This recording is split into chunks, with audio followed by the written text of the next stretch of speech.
This is the weekly sales meeting for August 27th, 2023. My name is Chris Fleming. You can reach me at chris@cdmediaconsulting.com or go to our website at cdmediaconsulting.com. Today's topic, where is the power in sales conversations? In American football, the offensive line handles blocking. There are two types. There's run blocking and pass blocking. Pass blocking is the technique used to protect the quarterback from being sacked or hit by the defense. The goal of pass blocking is to create space for the quarterback, giving him time to throw the ball to a receiver. Pass blocking is all about leverage. It requires balance and understanding of one's own position and how to use that position to gain an advantage over the opponent. Offensive linemen seek to gain and maintain that positional advantage over a defensive player. They do so with each play, and even more so in pass blocking.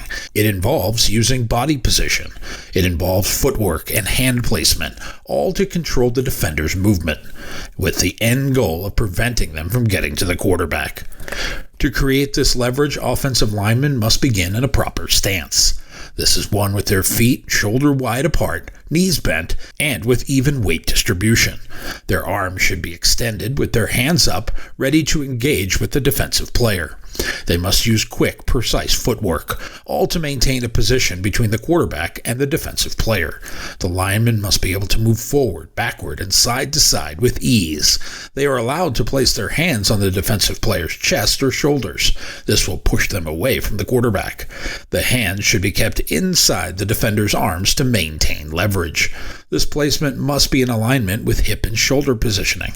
The offensive lineman keeps their hips and shoulders square to the line of scrimmage. This is about maintaining balance. This prevents the defensive player from getting around them. Finally, they have to communicate with each other. They must work together as a unit to protect their quarterback. Successful pass blocking requires a combination of technique, footwork, and communication. This is combined with strength and agility. Sounds like a sales parallel to me. In sales conversations, leverage is also important. The source of power in selling lies in our ability to influence the other party's decision-making process. This influence can come from various sources. It could be the salesperson's expertise and knowledge. It could be the quality of the product or service being sold.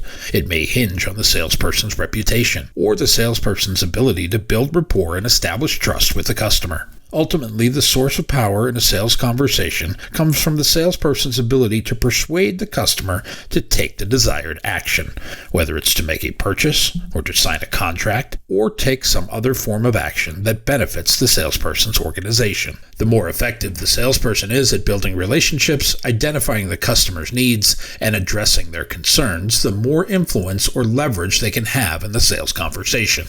And this is the source of power. But the power can transfer. The power can shift back and forth between the speakers. This depends on various factors, such as the topic being discussed. It will depend on the context of the conversation and the personality and communication style of the participants. One area where that control can shift is based on who is asking the questions. When one person asks questions, they are controlling the conversation. They direct the focus and content. The other person may become more passive and respond to the questions being asked. When asking questions, be mindful of the other person. Pay attention to clues and signals. Observe both verbal and nonverbal clues. Watch out for interruptions. When one person interrupts the other, they are retaking control of the conversation. They are breaking the other person's train of thought. They are steering it in a new direction.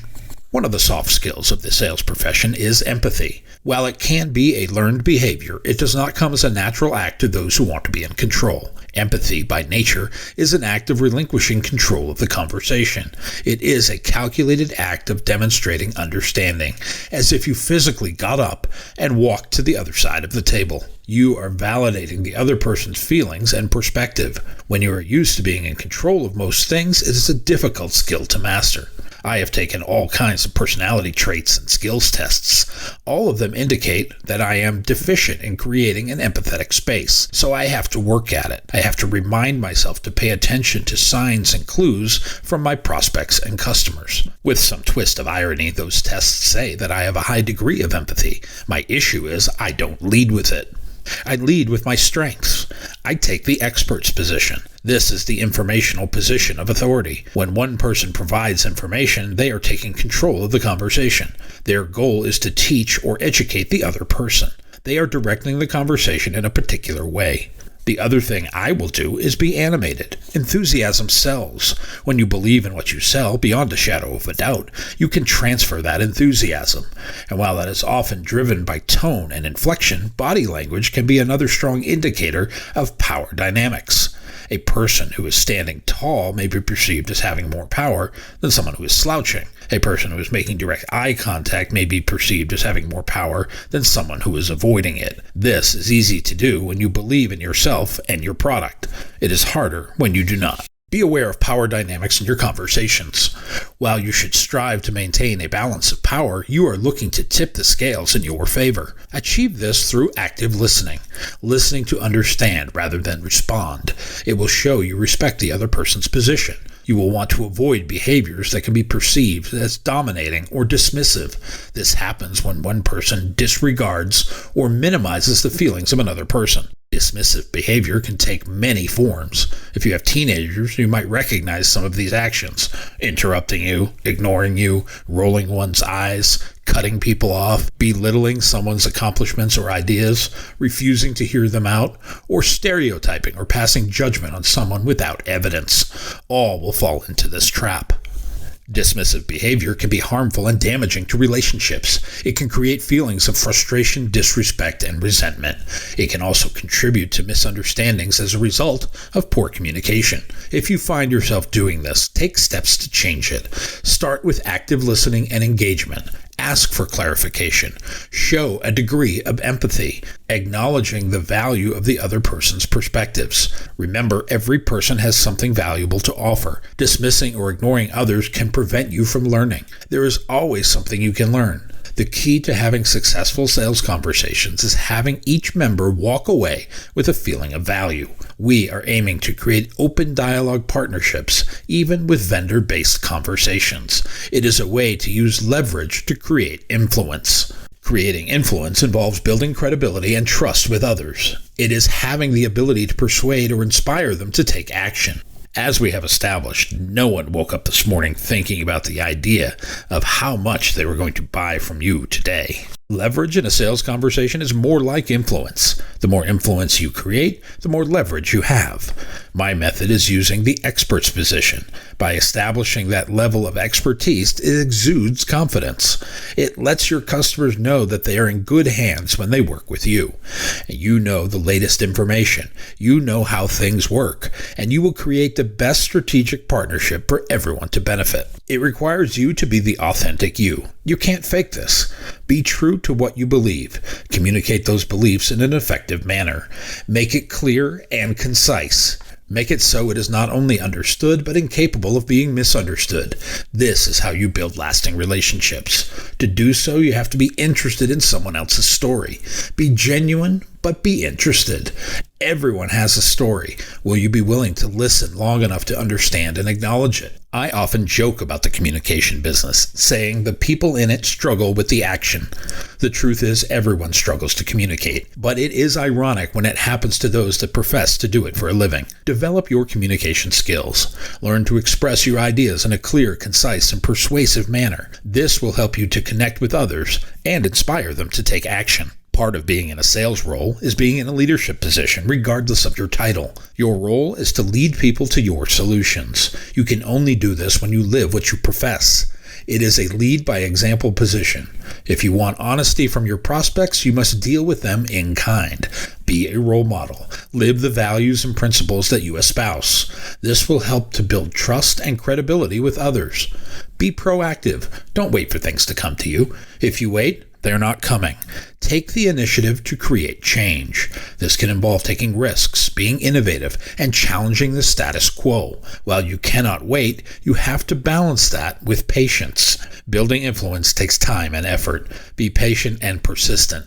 Focus on the long-term goals. Play the long game. As I tell my prospects and clients, I want to work with you for the rest of your natural-born life. If I should ever fall short and not deliver on what we agreed to, I will expect you to fire me.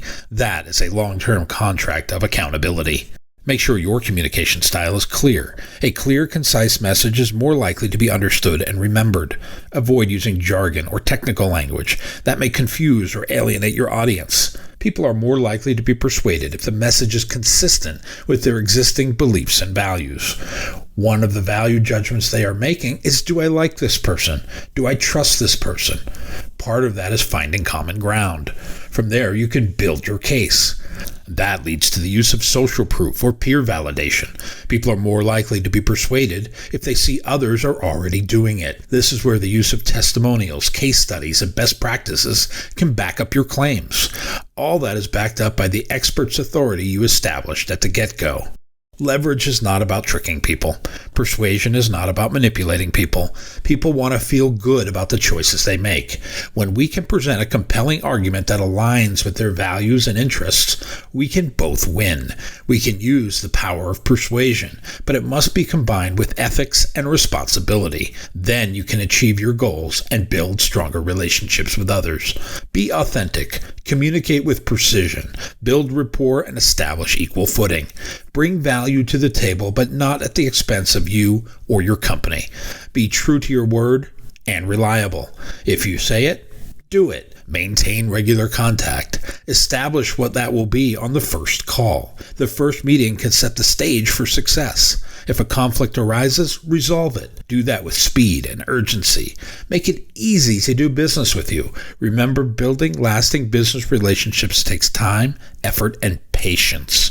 It requires a commitment to maintaining and nurturing these relationships over the long term. By focusing on these elements, you can build strong, lasting business relationships that benefit all parties. Like the offensive lineman, you will maintain your balance and your power in your sales conversations. My new book, 52 Weekly Sales Meetings, is now available on Amazon.com. If you like what you have heard here today, please consider ordering one or two. You can always send one to a friend. Go to cdmediaconsulting.com right now and follow the instructions to order.